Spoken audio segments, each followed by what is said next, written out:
রাজনীতি থেকে আওয়ামী লীগের আলোচনা কোনো অবস্থাতেই বাদ দেওয়া যাচ্ছে না। প্রধান উপদেষ্টা ডক্টর মোহাম্মদ ইউনূস তিনি যেভাবে বলছেন যে ফ্যাসিস্টকে আর ফিরে আসতে দেওয়া হবে না। ১। ২ নম্বর হলো যে আওয়ামী লীগের মতো একটা ফ্যাসিস্ট দলকে বিদায় করার জন্য ১৬টি বছর আমাদেরকে অপেক্ষা করতে হয়েছে।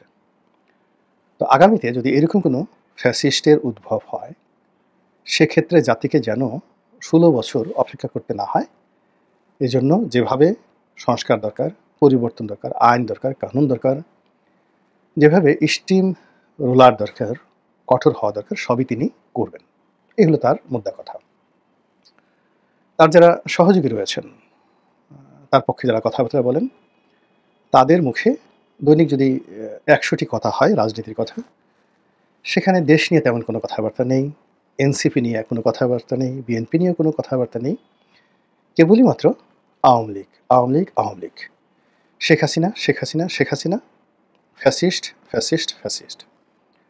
এর বাইরে যারা সরকারের যাকে বলা হয় মাউথ স্পিচ হিসেবে কাজ করেন, তারা তো সবাই মোরলেস সবাই আওয়ামী লীগের যত কুৎসিত ভাষায় গালাগাল দেওয়া যায় সেভাবে গালাগাল দিচ্ছেন। এবং এই গালাগালির মধ্যে সেই কি বলবো, টেকনাফ থেকে তেঁতুলিয়া পর্যন্ত গত ১০ মাসে সবচেয়ে বেশি যে নামগুলো উচ্চারিত হয়েছে, তার মধ্যে ১ নম্বর হলো আওয়ামী লীগ, ২ নম্বরে শেখ হাসিনা, ৩ নম্বরে শেখ মুজিব বা বঙ্গবন্ধু। এখন এগুলোর প্রতিক্রিয়া কী?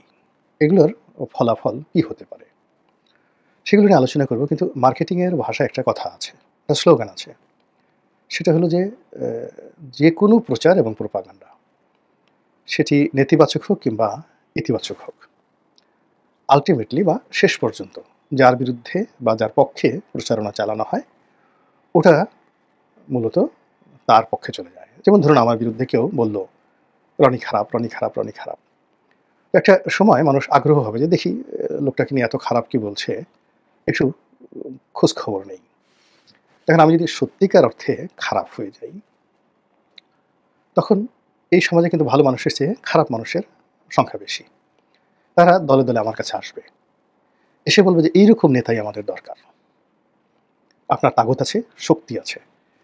এবং এভাবেই প্রচারণার ফলে আমাদের পাক ভারত উপমহাদেশে হাজী মাস্তান, দাউদ ইব্রাহিম, ছোট শাকিল, ছোট রাজন তৈরি হয়েছে। এইভাবে ঢাকা শহরে সুইডেন আসলাম, টোকাই সাগর, মুরগি মিলন তাদের তৈরি হয়েছে। এর কারণ হলো ওই নেতিবাচক প্রচারণা। মানে আমি সেই ৮০-র দশকের সবচেয়ে ভয়ঙ্কর একজন ছাত্রনেতা, মানে যার ভয়ে বাঘ এবং মহিষ এক ঘাটে পানি খেত। তো আমি নাম বললাম না, সেই ছাত্রনেতার যিনি বস, তিনিও ওইরকমই বাঘে মহিষে তার নামে পানি খেত, কিন্তু তিনি অনেকটা পলিটিক্যাল, লিবারেল। আর যার কথা বলছি তিনি মানে চরিত্রের যত মন্দ দিক আছে, খুনি বলেন, ধর্ষক বলেন, চাঁদাবাজ বলেন, সব ওই সেই গুন্ডা ছাত্র নেতার সম্পর্কে সেই এরশাদ জামানাতে ঢাকা বিশ্ববিদ্যালয়ে খুবই নামকরা ছাত্রনেতা অভিষেক ছিল। তো আমি আমার বাসায় একদিন বেড়াতে গেছেন সেই যে মহাগুন্ডার যিনি বস বেড়াতে গেছেন। তো আমি তাকে বললাম যে, "ভাই, ও আসলে কেমন? ওর তো এরকম, এরকম এত খুন করেছে, খারাপি করেছে।" উনি বললেন যে, "একেবারে বেকুব, ভুয়া। ও জীবনে একটা মুরগিও জবাই করেনি কখনো। মুরগির রক্ত দেখলে ছটফট, ছটফট করে সে মানে আত্মহত্যা করার মতো অবস্থা হয়ে যেত। এরকম একটা ছেলে।" তো তাকে বানিয়ে দেওয়া হয়েছে বাংলাদেশের সর্বকালের সেরা গুন্ডা, এবং সে যদি কোথাও টেলিফোন করত, সঙ্গে, সঙ্গে সেখানে কান্নার রোল পড়ে যেত। এরকম অসংখ্য ঘটনা আছে। তো আপনি যখন কারো বিরুদ্ধে প্রচারণা করবেন, তখন ওই মন্দ লোকগুলো তার আশেপাশে যাবে এবং তাকে গ্যাং লিডার বানিয়ে তারা অপকর্ম করবে। আর সে সেই মন্দ না হয়েও সেই গ্যাংদের যারা অর্জিত সেই ধনসম্পদ, সেগুলো পায়ের উপর পা তুলে সে খাবে। এই গেল মন্দ প্রচারণার। তো আমার সম্পর্কে যদি আপনি প্রচারণা করেন যে এটা গুন্ডা, বাহিনী বাহিনীর প্রধান, আন্ডারওয়ার্ল্ডের ডন, এটা আছে, সেটা আছে, তো ওই লোকগুলো আমাকে সমীহ করবে এবং আমার কাছে আসবে। এবং আমি না চাইলেও এই আন্ডারওয়ার্ল্ডের ডন হয়ে যাব।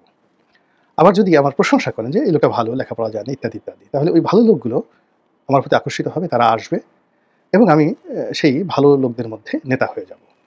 তাহলে আপনি যাই করেন না কেন, আল্টিমেটলি কিন্তু পুরো জিনিসটাই আমার পক্ষে চলে আসছে। তো এইভাবে এখন আওয়ামী লীগ সম্পর্কে যে প্রচারণা চালানো হচ্ছে সরকারের পক্ষ থেকে, সরকার সমর্থকদের পক্ষ থেকে, শেখ হাসিনা সম্পর্কে যে প্রচারণা হচ্ছে, শেখ মুজিব সম্পর্কে যা চালানো হচ্ছে, আল্টিমেটলি পুরোটা তাদের পক্ষে চলে যাচ্ছে। আর এই পক্ষে চলে যাওয়ার কারণে যেটা হচ্ছে আওয়ামী বিরোধী শক্তির মধ্যে একটা আতঙ্ক, ভয় তৈরি হচ্ছে এবং ভয় খুব খারাপ জিনিস। ধরুন আপনি মাঝপথে আপনি কোথাও যাচ্ছেন গভীর রাতে, অমাবস্যা রাতে। হঠাৎ করে আপনার মনে হলো যে সামনে যে একটা তাল গাছ আছে, তাল গাছে একটা ভূত আছে। আর তাল গাছের সেই রাস্তার উল্টো দিকে একটা বটগাছ আছে, সেই বটগাছে একটা পেত্নী আছে। তো আপনি খুব জ্ঞানী-গুণী বৈজ্ঞানিক, কিন্তু ওই রাতে আপনার মনে হলো যে এই ভূতটি, আপনি ছোটকালে গল্প শুনেছেন, সে রাত 12টার পরে একটা পা বটগাছে রাখে আর পেত্নী তার আরেকটা পা এ তাল গাছে রাখে। তো হঠাৎ করে আপনি ওই গভীর রাতে একাকী যাচ্ছেন, আপনি একবার তাল গাছের দিকে তাকাবেন আর একবার সেই বটগাছের দিকে তাকাবেন। সেখানে পেত্নী, ভূত থাকুক বা না থাকুক, পা থাকুক বা না থাকুক, আপনি মুহূর্তের মধ্যে ফ্রিজ হয়ে যাবেন, সেন্স হারিয়ে ফেলবেন। এটাই হলো সত্যিকার অর্থে বাস্তবতা। আপনারা যারা শ্রীকান্ত উপন্যাস পড়েছেন, সেই শ্রীকান্ত উপন্যাস শরৎচন্দ্র চট্টোপাধ্যায়ের, সেখানে শ্রীকান্ত যেভাবে সেই চিতার যে মানে চিতাখানা যেটাকে বলা হয়, শ্মশান ঘাট, সেখানে গিয়ে যেভাবে ভয় পেয়েছিলেন, এরকম ভয় পাওয়ার যে দৃশ্য বাংলা সাহিত্যে আর কেউ ফুটিয়ে তুলতে পারেননি।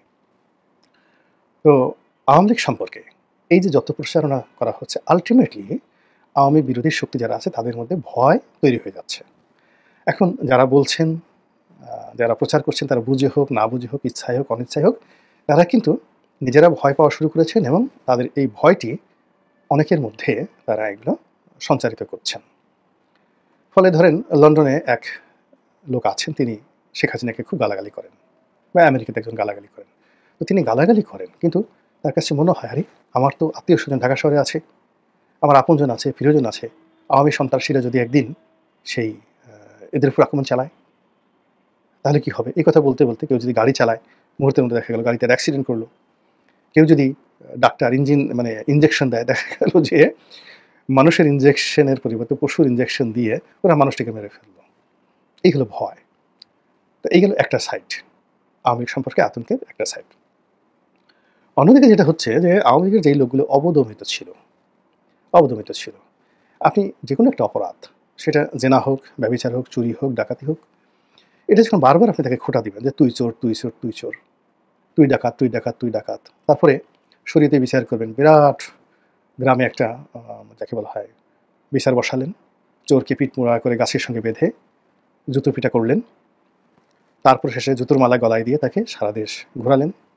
বিশ্বাস করেন, এ কাজে কোনো দিন চুরি বন্ধ হয়নি, ডাকাতি বন্ধ হয়নি। অনেক ডাকাতের চোখ তুলে দেওয়া হয়েছে, কিন্তু সে অন্ধ অবস্থায় ডাকাত দলের নেতা হয়ে গেছে। এরকম ঘটনা হাজার হাজার আছে। তো এইরকম ঘটনায় যেটা হয় সেটা হলো, ওই যে যারা অন্যায় করে, অপরাধ করে, ওদের সাহস বেড়ে যায়, শক্তি বেড়ে যায়, এবং একটা মানুষের সবচেয়ে বড় যে সম্পদ, সেটা হলো তার লজ্জা, শরম, হায়া।